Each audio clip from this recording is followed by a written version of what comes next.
ओम शांति। आज 12 अप्रैल 2022 के बाबा के अनमोल मधुर महावाक्य सुनेंगे। मीठे बच्चे, तुम दुख हरता सुख करता बाप के बच्चे हो। तुम्हें मनसा वाचा कर्मणा किसी को भी दुख नहीं देना है, सबको सुख दो। प्रश्न है आज की मुरली से, तुम बच्चे मनुष्य से देवता बनते हो, इसलिए तुम्हारी मुख्य धारणा क्या होनी चाहिए? उत्तर, तुम्हारे मुख से जो भी बोल निकले वह एक एक बोल मनुष्य को हीरे जैसा बना दे। तुम्हें बहुत मीठा बनना है, सबको सुख देना है, किसी को भी दुख देने का ख्याल न आए। तुम अभी ऐसी सतयुगी स्वर्ग की दुनिया में जाते हो जहां सदा सुख ही सुख है, दुख का नाम निशान नहीं। तो तुम्हें बाप की श्रीमत मिली है, बच्चे बाप समान दुख हरता सुख करता बनो।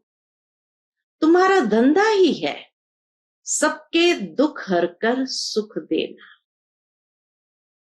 आज की मुरली से पहले गीत बजा है, इस पाप की दुनिया से दूर कहीं ले चल। ओम शांति। बच्चों ने यह गीत सुना। बच्चे जानते हैं कि हम पुरुषार्थ करते हैं इस बात का, ऐसी दुनिया में जाने के लिए जहां एक तो माया नहीं होती और कभी भी मनसा वाचा कर्मणा कोई भी दुख नहीं देते। ऐसी दुनिया में हम जाते जहां कोई को कोई भी दुख नहीं देते, इसलिए उनका नाम ही है स्वर्ग, पैराडाइज, वैकुंठ। और बरोबर वहां के मालिक लक्ष्मी नारायण का चित्र भी दिखाते हैं। प्रजा का तो चित्र नहीं दिखाएंगे, लक्ष्मी नारायण का चित्र है, जिससे सिद्ध होता है कि उन्हों की राजधानी में जरूर ऐसे ही मनुष्य होंगे।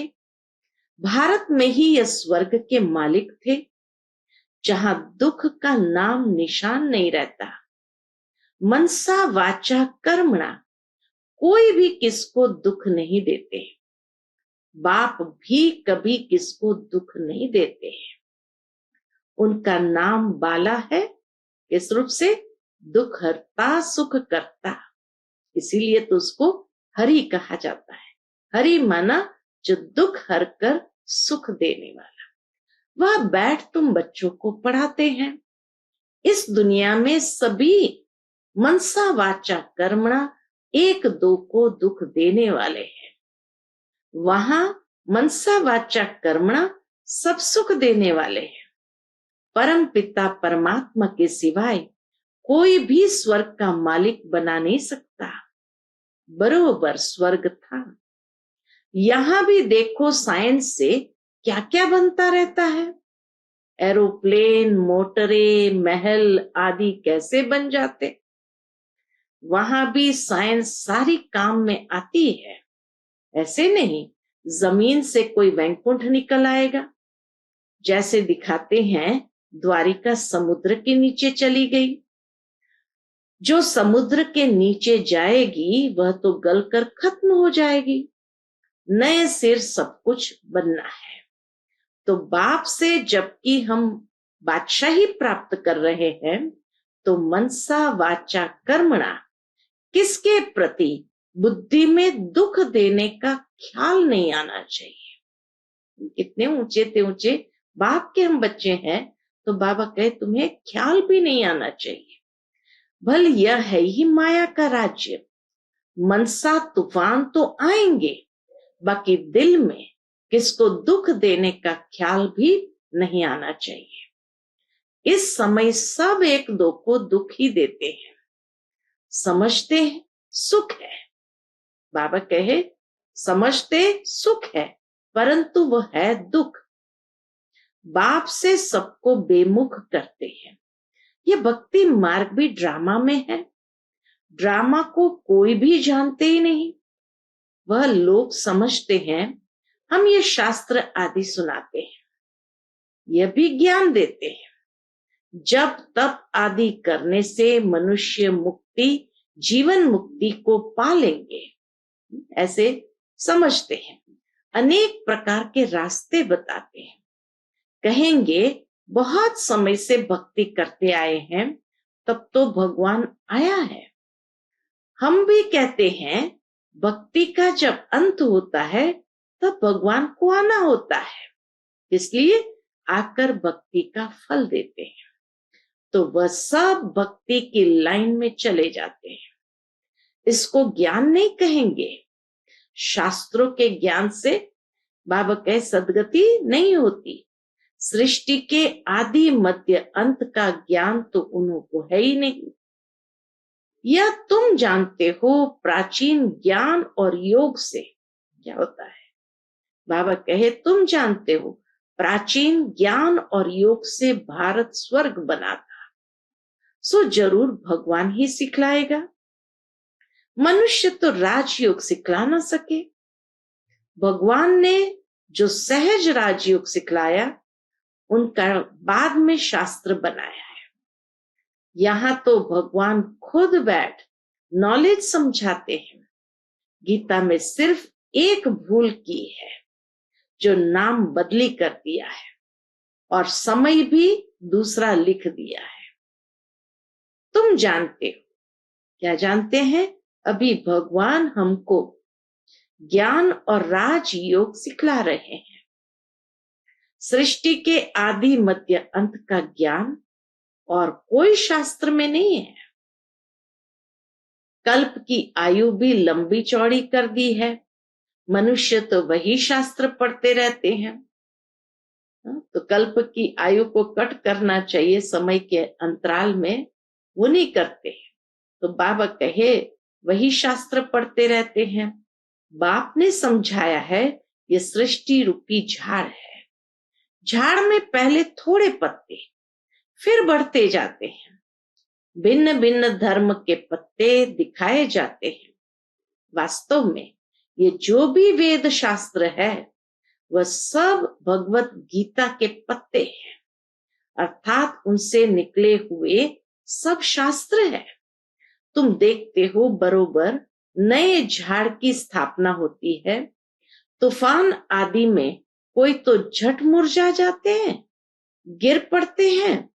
तुम जानते हो अभी हमारे दैवी झाड़ का फाउंडेशन लग रहा है। और जो धर्म स्थापक है वह ये नहीं जानते कि हम क्रिश्चियन धर्म अथवा फलाने धर्म का फाउंडेशन लगाते हैं। पीछे समझ में आता है कि फलाने ने ये फाउंडेशन लगाया। यहां तो कांटों को फूल बनाना होता है। तुम जानते हो हमको तो देवता बनना है, सबको सुख देना है। किसको दुख देने का ख्याल भी नहीं आना चाहिए। एक एक अक्षर मुख से ऐसा निकले जो मनुष्य को हीरे जैसा बना दे। बाप भी हमको ज्ञान सुनाते हैं, जिसको धारण करते करते हम हीरे जैसा बन जाते हैं। वास्तव में टीचर किसको दुख क्यों देवे? वह तो पढ़ाते हैं। हाँ, समझाया जाता है। अगर अच्छी रीति नहीं पढ़ेंगे तो 21 जन्म के लिए घाटा पड़ जाएगा। 21 जन्मों के लिए अभी पुरुषार्थ करना है। बाप मिला है जिसको ही भक्ति मार्ग में याद करते थे। ये भगवान, साधु संत आदि सब याद करते हैं। भगवान तो एक है, परंतु वह कौन है ये नहीं जानते। सतयुग में वो तो प्रिंस था। श्री कृष्ण तो सतयुग में प्रिंस था। उनको तो ऐसे कोई नहीं कहेंगे कि वह सर्व का दुख हरता सुख करता है। वही श्री कृष्ण की आत्मा जो सुख में थी अब दुख में है। भगवान के लिए ऐसे नहीं कहेंगे ना। वह तो दुख सुख से न्यारा है। उनको मनुष्य का तन है नहीं। बाप जो स्थापना करते हैं वहां सुख ही सुख है। तब गाया जाता है दुख हरता सुख करता। तुम जानते हो हम रावण के राज्य में आधा कल्प दुखी थे।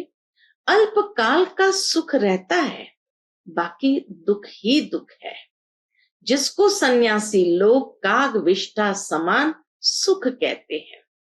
क्योंकि विकार से पैदा होते हैं ना, लेकिन कोई पवित्र प्रवृत्ति मार्ग भी होगा जहां कोई भी विकार नहीं होगा। बरोबर वह सतयुग में था। ऐसा पवित्र प्रवृत्ति मार्ग सतयुग में था। उसका नाम ही है स्वर्ग। वह है पवित्र मार्ग, स्वर्ग। फिर पतित बनते हैं तो उनको कहा जाता है नरक, भ्रष्टाचारी मार्ग। यह दुख सुख का खेल बना हुआ है। मनुष्य को अभी अभी सुख, अभी अभी दुख। उनको ये मालूम ही नहीं कि स्वर्ग में सदा सुख होता है, दुख का नाम निशान भी नहीं रहता। यहां फिर सुख का नाम निशान भी नहीं है। विकार में जाना यह तो दुख ही है। तब तो सन्यासी भी सन्यास करते हैं, परंतु वह है निवृत्ति मार्ग। सतयुग में प्रवृत्ति मार्ग था, वह था शिवालय। देवी देवताएं, लक्ष्मी नारायण आदि के जड़ चित्र मंदिरों में भी कैसे ताज व तख्त से सजे हुए हैं। भारत ही है जिसमें राजा रानी दैवी संप्रदाय थे, और कोई धर्म में ऐसा नहीं है। बल राजाएं तो हुए हैं, परंतु डबल ताज नहीं है। द्वापर के बाद भी राजाएं तो हुए हैं, परंतु बाबा कहे डबल ताज नहीं है। सतयुग में शुरू से ही राजाएं चलती है। आदि सनातन डबल सिरताज देवी देवता धर्म था।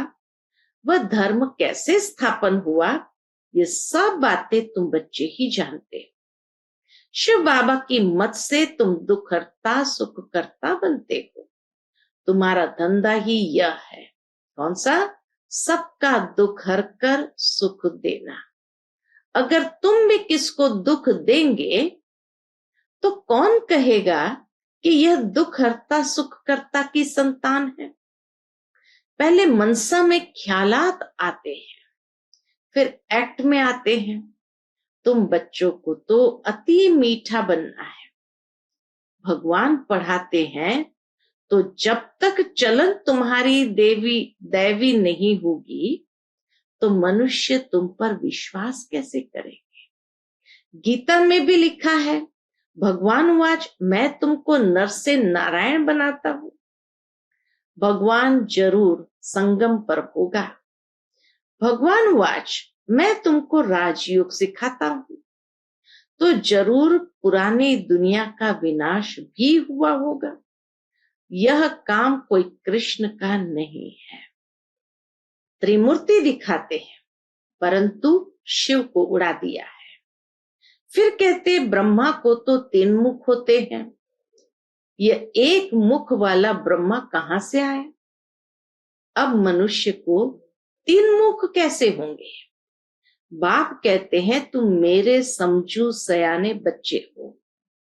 तुम ही विश्व पर राज्य करते थे, अब बाबा तुमको देही अभिमानी बना रहे हैं। अब अपने को आत्मा समझो। मुक्ति धाम में सबको अशरीरी बनाए भेज देते हैं। बाबा सबको मुक्ति धाम में अशरीरी बनाए भेज देते हैं। यहां आकर तुमने ये शरीर धारण किया है। शरीर धारण करते करते तुमको देह अभिमान पक्का हो गया है। अभी तुम अपने को आत्मा समझो। मुझ आत्मा ने 84 जन्मों का पाठ बजाया है। अभी अंतिम जन्म है। ऐसे ऐसे अपने साथ बातें करो, अर्थात विचार सागर मंथन करो। बाप कहते हैं अभी तुम देही अभिमानी बनो, वापस लौटना है, फिर तुम स्वर्ग में आएंगे। अभी तुम मेरे द्वारा स्वर्ग की बादशाही लेने की मेहनत कर रहे हो। बाप को तुम भूल जाते हो तो खुशी का पारा नहीं चढ़ता है। शास्त्रों में कितनी भारी भूल कर दी है। शिव बाबा को ही उड़ा दिया है। पूजा करते भी कह देते हैं नाम रूप से न्यारा है। अरे तब पूजा किसकी करते हो, याद किसको करते हो? कहते भी हो आत्मा भ्रुकुटी के बीच में रहती है, परंतु आत्मा किसकी संतान है ये नहीं जानते। मैं आत्मा भ्रुकुटी के बीच में रह इस शरीर द्वारा पाठ बजाता, इस पुतले को नचाता। कठपुतलियों का डांस होता है ना, वह दूसरे आदमी बैठ डांस कराते हैं। पहले पहले तो देही अभिमानी बनना है और बाप जो समझाते हैं उसको धारण करना है। प्रदर्शनी में पहले पहले तो बाप का परिचय समझाना है। क्या समझाना है? कि यह सबका बाबा है, वह निराकार। दूसरा साकार प्रजापिता, दो बाबाएं हैं। तुम जानते हो लौकिक बाप भी है और लौकिक बाप भी है, वह हद का वह बेहद का। अब नई रचना रच रहे हैं। हम वर्षा शिव बाबा से लेते हैं। ऐसी ऐसी बातें अपने साथ करके पक्का कर देना है, देही अभिमानी बनना है। हम शिव बाबा के पास पढ़ने जाते हैं। परम पिता परमात्मा निराकार है, साकार है प्रजापिता ब्रह्मा। तुम हो प्रजापिता ब्रह्मा के मुखवंशावली ब्राह्मण। तुमको ब्रह्मा ने अडॉप्ट किया है, तुम हो गई नई रचना ब्राह्मण। वह है पुरानी जिस्मानी ब्राह्मण, वह जिस्मानी यात्रा कराते हैं और तुम रूहानी। तुम बच्चे अभी श्रेष्ठ बन रहे हो। कितना बाबा नशा भी चढ़ाते हैं, साथ में पुरुषार्थ भी कराते हैं। तुम बच्चे अभी श्रेष्ठ बन रहे हो। यह है ही ईश्वरीय मिशन, भ्रष्टाचारी से श्रेष्ठाचारी बनने की। मनुष्य तो बना न सके, वास्तव में सच्ची सच्ची सदाचार समिति तुम्हारी है। तुम्हारा लीडर देखो कौन है। बाप कहते हैं मैं फिर से राजयोग सिखलाने आया। यह वही संगम युग है। अभी मनुष्य से देवता बनाता हूं। तुम जानते हो हम शूद्र से अभी क्या बन रहे हैं? ब्राह्मण बन रहे हैं। ब्राह्मणों की है चोटी, ब्रह्मा भी चोटी है। ब्रह्मा में जो प्रवेश करते हैं उनको इन आंखों से देखा नहीं जा सकता। बाबा कहे ब्रह्मा में जो प्रवेश करते कौन? शिव बाबा। उनको इन आंखों से देख नहीं सकते, बाकी तो सबको देखते हैं, बुद्धि से जानते हैं। निराकार बाप हमको पढ़ाते हैं। ब्रह्मा को तो ब्राह्मण यहाँ चाहिए, ब्रह्मा को तो ब्राह्मण यहाँ चाहिए। सूक्ष्म वतन में हो न सके, अडॉप्ट करते हैं। व्यक्त ब्रह्मा सो अव्यक्त बनता है। ये बड़ी समझने की बातें हैं। पहले पहले लक्ष्य को समझ लिया, फिर भल कहाँ भी बैठ पढ़ सकते हैं। लक्ष्य को समझ लिया, फिर बाबा कहे कहीं भी बैठकर पढ़ सकते हैं। मुरली रोजाना सुननी पड़े, एक दिन भी मिस होने से बड़ा घाटा पड़ जाता है, क्योंकि पॉइंट्स बड़ी गुह्य हीरे रत्न निकलते हैं। कोई फर्स्ट क्लास रत्न निकला हो और मिस कर दिया तो घाटा पड़ जाए। अगर मुरली के अंदर कोई दिन फर्स्ट क्लास रत्न निकला हो और वही मिस हो जाए तो घाटा पड़ जाए। रेगुलर स्टूडेंट बड़े एक्यूरेट होते हैं। अच्छी रीति पुरुषार्थ नहीं करेंगे तो उच्च पद पा नहीं सकेंगे। यह तो बहुत ऊंची पढ़ाई है। सरस्वती को बैंजो और कृष्ण को मुरली देते हैं। बाबा कहे सरस्वती को बैंजो और कृष्ण को मुरली दी है। वास्तव में कृष्ण को भूल से दे दिया है। मुरली भी बाबा कहे वास्तव में कृष्ण को भूल से दे दी है तो ब्रह्मा बाबा के हाथ में मुरली है। तुम जानते हो ये शिव बाबा का मुख है। कृष्ण का और सरस्वती का तो कोई भी कनेक्शन नहीं है, सारी मूंज कर दी है। अच्छा, मीठे मीठे सिकिलते बच्चों प्रति माता पिता बाप दादा का याद प्यार और गुड मॉर्निंग। रूहानी बाप की रूहानी बच्चों को नमस्ते। हम सब रूहानी बच्चों की रूहानी माता पिता बाप दादा को याद प्यार, गुड मॉर्निंग और नमस्ते नमस्ते। शुक्रिया बाबा, शुक्रिया। आज की मुरली से धारणा के लिए मुख्य सार। पहली पॉइंट, मैं आत्मा इस शरीर रूपी पुतले को नचा रही हूं, मैं इससे अलग हूं। ऐसा अभ्यास करते करते देही अभिमानी बनना है। दूसरी पॉइंट, मुरली कभी भी मिस नहीं करनी है, रेगुलर बनना है, पढ़ाई में बहुत बहुत एक्यूरेट रहना है। आज का बाप दादा का मधुर वरदान हम बच्चों के प्रति है, माया और प्रकृति की हलचल से सदा सेफ रहने वाले दिलाराम के दिल तख्त नशीन भव। माया और प्रकृति की हलचल से सदा सेफ रहने वाले दिलाराम के दिल तख्त नशीन भव। वो दिलाराम के दिल में रहते हैं। सदा सेफ रहने का स्थान दिलाराम बाप का दिल तख्त है। सदा इस स्मृति में रहो कि हमारा ही यह श्रेष्ठ भाग्य है जो भगवान के दिल तख्त नशीन बन गए। जो परमात्मा दिल में समाया हुआ अथवा दिल तख्त नशीन है वह सदा सेफ है। माया व प्रकृति के तूफान उसे हिला नहीं सकते। माया व प्रकृति के तूफान उसे हिला नहीं सकते। ऐसे अचल रहने वालों का यादगार अचल घर है, चंचल घर नहीं। इसीलिए स्मृति रहे कि हम अनेक बार अचल बने हैं और अभी भी अचल है। आज का स्लोगन, ज्ञान स्वरूप प्रेम स्वरूप बनना ही शिक्षाओं को स्वरूप में लाना है। ज्ञान स्वरूप प्रेम स्वरूप बनना ही शिक्षाओं को स्वरूप में लाना है। अच्छा, Om Shanti. To watch Peace of Mind channel videos on YouTube, subscribe us on youtube.com/tvpeaceofmind. Just a click for a peaceful life.